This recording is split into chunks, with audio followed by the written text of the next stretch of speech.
ও মা গো মা হাইরে চিড়ার দাম! আমার তো বহুত দিন ধরে চিড়া খাওয়া মন যায়।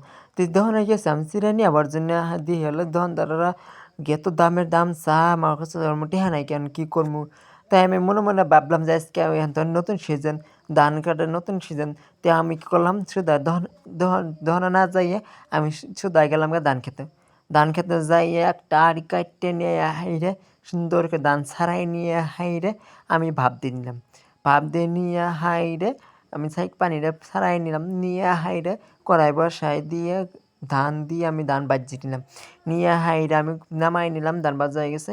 এখন আমি নুডোর মধ্যে দিয়ে সুন্দর করে কিচ্চে কিচ্চে পাড়াই আমি উল্টাপাল্টা কইরে তারপরে আমি নামাই নিলাম।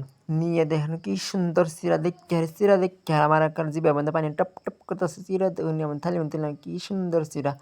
এখন আমি দুধ চা বানানোর জন্যে এখন আমি রেডি করতেছি। এখন আমি চা পাতা দিয়ে দিলাম, তারপর চিনি লবণ দিয়ে দিলাম, এলাচি দুধটা দিয়ে দিলাম। হাই রে হাই আমার কখন যাবো কখন যে খামো বলে লাগতেছে। এখন আমি চাটা ছেঁকে নিলাম, নেওয়ার পরে দিয়ে আমার মনটাই সহ্য হইতেছে না। এখন আমি আয়নাঘরের সামনে খেয়ে দেখাই দিব যদি আমার মতন যদি আয়নাঘর চিরা খাবার মন যাতে আমার মতন বানায় খাবেন।